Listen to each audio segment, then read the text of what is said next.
where I slept last night. Is this the cutest cabin or what? When I read cabin, primitive cabin, I'm thinking dark, old log cabin. This is pretty new. The owners built it by hand. It's just beautiful. There's a stream back there you can't see, but I could hear it all night when I opened the window up in the sleeping loft. Little porch, there's my pack ready to go, my garbage. I'm just gonna open the door. First of all, I don't know if you can tell the stained glass little accents. Beautiful. They're painted on, but they're still very pretty. I'm gonna stand in the doorway because I have my shoes on. You can see there's a little sitting desk and a futon. There's a shelf over there with loaner clothes on it. And those white things, boxes hanging from the ladder, are solar lights. I am going to get some for car camping. They're amazing. They do fold down flat, so you could backpack with them, but I wouldn't carry one. And the stairs go up, the ladder goes up to the sleeping loft that I got a picture of yesterday. I'm not going to go in now because I have my shoes on. This was a slice of heaven, and these people hand built this cabin. They had a photo book on the table over there of the process. Quite amazing. Literally the best stay that I've had on the trail. The outdoor shower is insane as well, and I'm going to get some photos of that.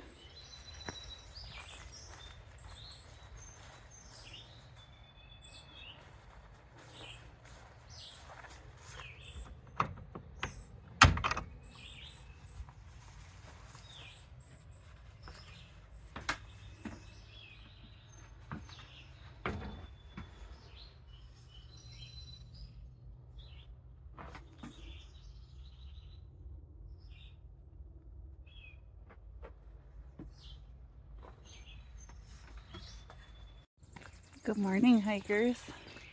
I am leaving the sweet little town of Falls Village, Connecticut. I just had the most incredible stay since the whole time I've been on trail.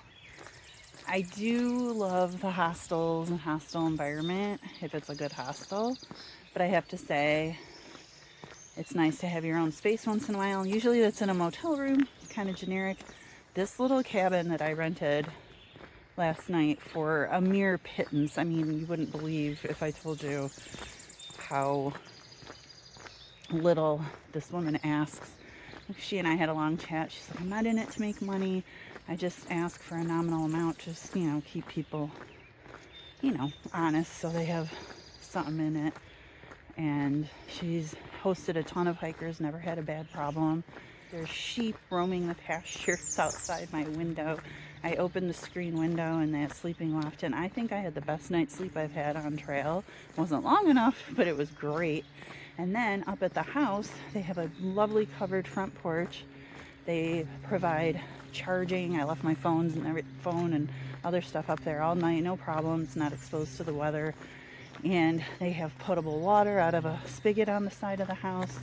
There's a mud room. You can do your laundry.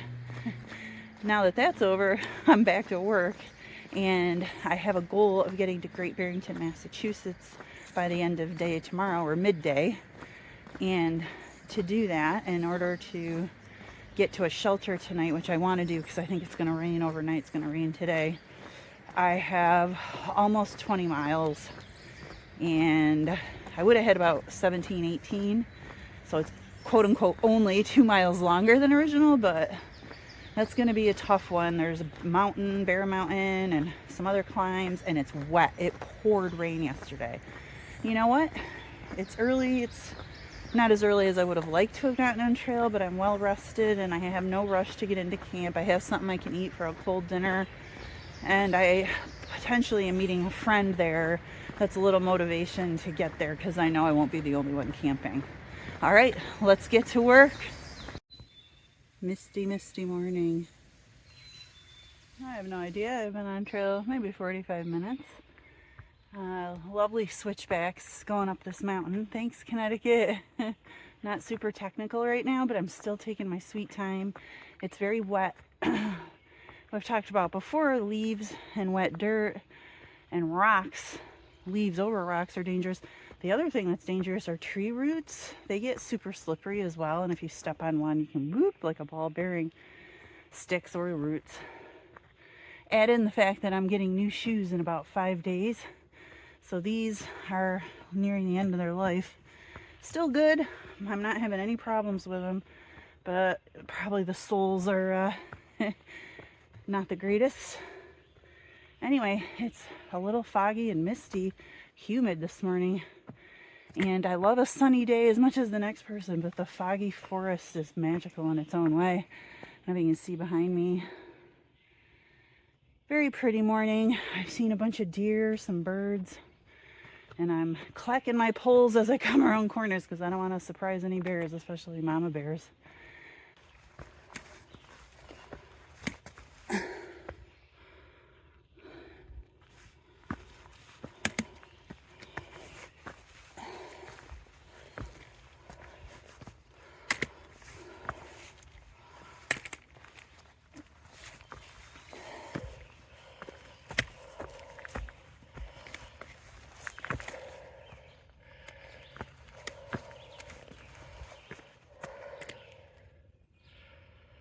Well, look at this crazy rock in the middle of the woods. I think this is called Rand's Thumb. I can see why. Very bizarre, very cool. There's no plaque or anything, it's just here. That's pretty awesome. Look at these cool stairs. Yeah, it's a really, you can't see the whole way around, really steep descent. And these cool stairs, they're made of log halves, and there's some drainage stones underneath.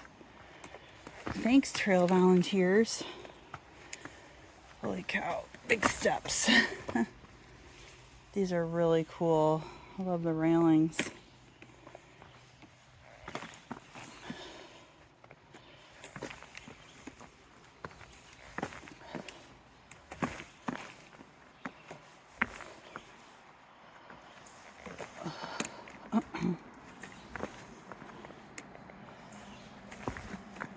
It's raining lightly. No thunder and lightning. I'll take it. I have, yikes, probably 13-ish miles left. And I'm just going to keep plugging away out here in my tomato. I got my arms stuck through the pit zip, so it's kind of like a rain vest. I have it unzipped, so I'm not getting too hot right now.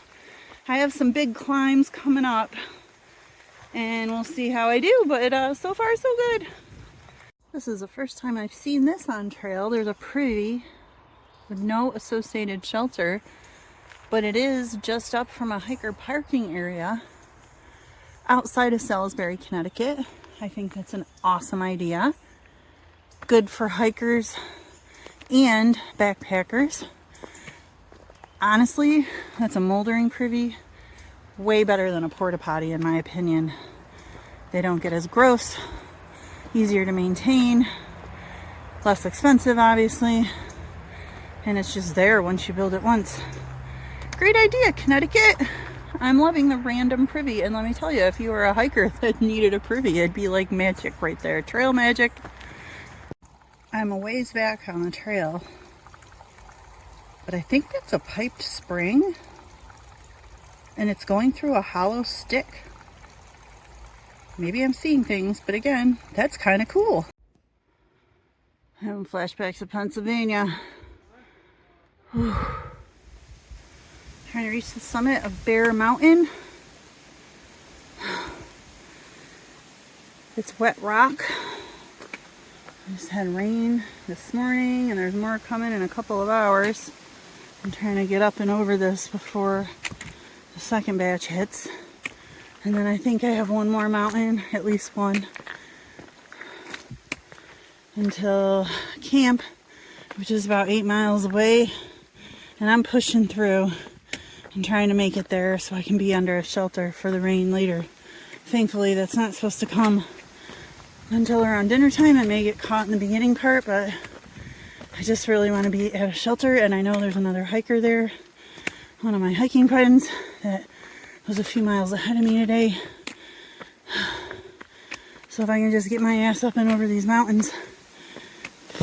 Oh, I just ate a bug too, extra protein. Whew.